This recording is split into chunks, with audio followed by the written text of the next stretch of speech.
welcome to my channel. This is your girl DERVY, then for short, and here is the Young Counselor's channel. Please, if you are new here, can you click on the subscribe button and turn on notification bell so that you'll be notified whenever I upload new videos. Today, I have in my midst an important personality. He's a seasoned man of God and also have knowledge in topics related to relationships. We are blessed to have in our midst Bro.Theophilus. Thank you very much. Welcome. So how was your day? Yeah, my day has been good. It's been a cloudy day, and by God's grace, we are boxing on. So far, so good. Thank you. I'm good. So today's topic is keeping a relationship private. Keeping relationships private. Please, what at all is the meaning of keeping relationship private? All right. Thank you very much for the opportunity, and I want to say hello to your viewers. God bless you for making time to be part of this program and being constant patronizers of this program. Yes. To talk about keeping the relationship private, the key thing is keeping a relationship away from other people, which means that they are a category of people that you want them to be interested or be involved in the whole process of a relationship. So keeping your relationship private means that you are keeping it secret for some people. You do not want to reveal the details of the relationship to some people, but you want to keep it known to only a select few. So I want to know the advantages and disadvantages that come with keeping a relationship private. Right, that's an important question to ask. One of the advantages of keeping your relationship private is that you have control over what happens in a relationship to some extent, which means that you are also doing away with interferences from other people who may be toxic or whose actions may be toxic to a relationship. That's the first thing. The second thing is that you are also able to plan your relationship very well. There are only a few people who you want to engage or consult, making decisions concerning the progress of the relationship. And so once there are a few number of people who are stakeholders, it means that decision making isn't going to be difficult. There are only a few people to run your thoughts by. Yes. But the disadvantages also, everything that has an advantage should have a disadvantage. So the disadvantage of keeping your relationship private is that your partner may not be happy with keeping your relationship private. For some people, they believe that if you really love me, if you are in a relationship with me, you should be celebrating it for the world to see what's happening.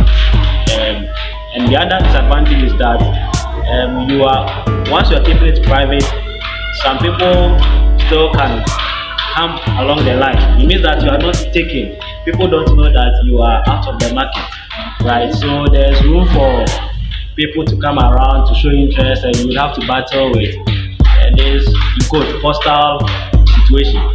So once your relationship is private, people don't know that you have been taken, and so you are available for competition. So these are a few pros and cons of keeping your relationship private that we talk about. So how do you also keep it away from sniffers, haters, and the evil eye? That's an interesting one. Sniffers, haters, and evil eye. Right. Interesting. So sniffers, I would want to call them people who are trying to poke their noses, who are trying to be inquisitive, want to know what is happening. They are only interested in the information. They may not contribute positively to your relationship, but they are only interested in the information. You know, people say that I have filler, I know what's happening. They are only interested in the information and not to contribute to any progress. So for such people, the first thing is you have to identify them. You have to know whether they belong to that class or not. Right. So if you're able to identify such people, the first thing is that you make sure that sensitive information is not passed on to them. They shouldn't be in the know, right? Because it's when they know that they can go all about proclaiming, the good news. Use a bad one too, they are proclaiming it. Yes. So you want to keep them not in the known, concerning your relationship. That's the first thing.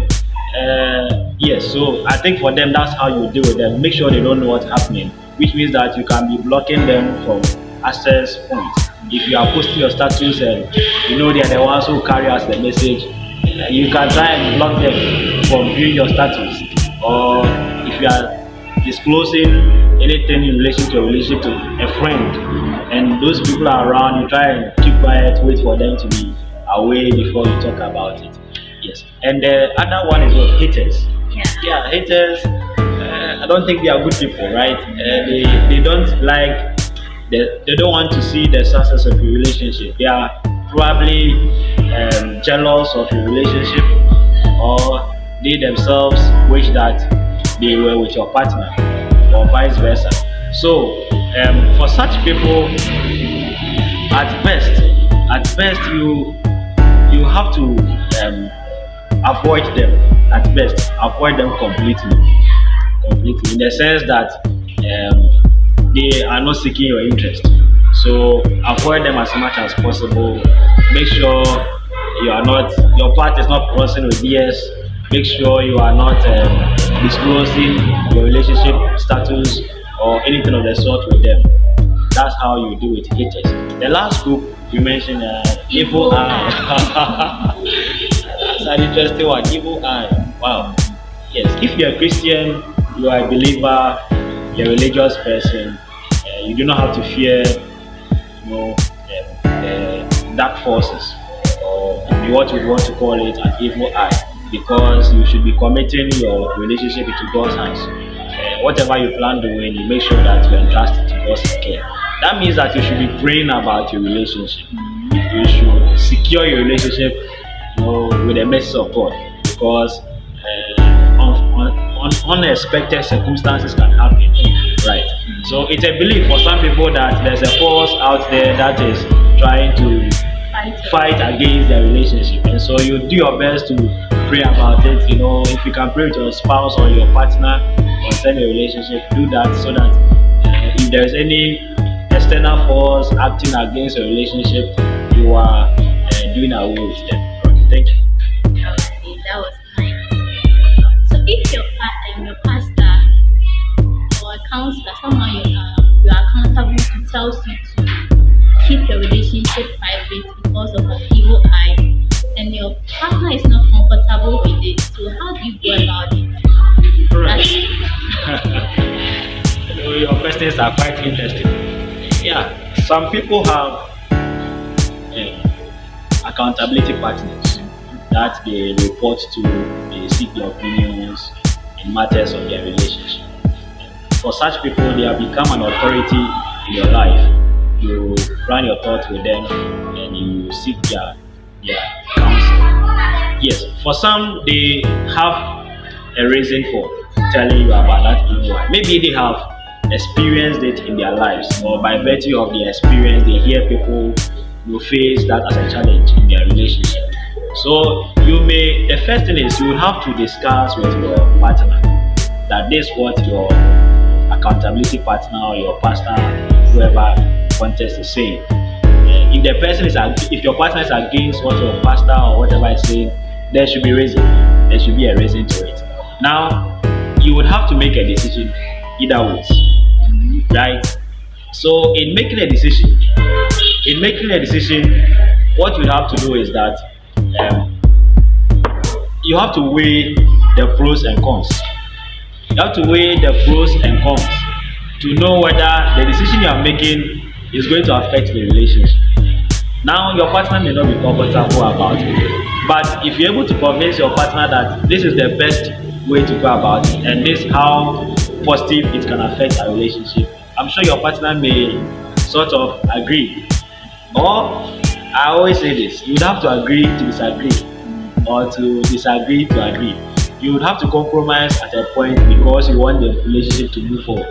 Yes. So for some, they would want to go with what the counselor, accountability partner, pastor is saying. For others, they want to go with what their partner is saying because of emotion and the love that they have for their partners. So on your priority list, like your partner, your parents, counselor, like which comes first? That's a very difficult question to answer, actually. Because I would say that it depends on the stage you have gotten to in your relationship.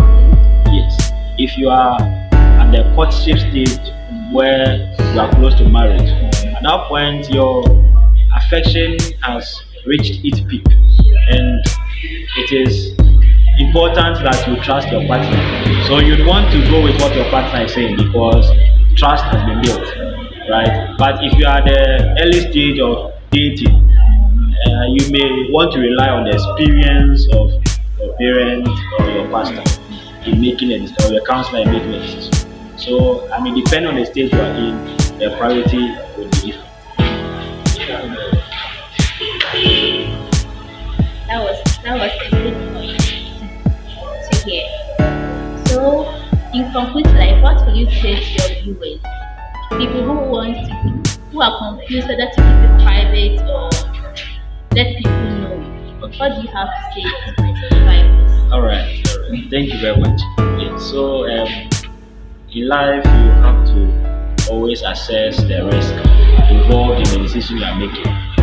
Keeping your relationship private or public can be positive or negative. It can be of benefit or be a detriment to your relationship. So what I want to say is that always understand the viewpoint of your partner. Always discuss issues extensively to know whether the decision you are making is in the interest of your other partner.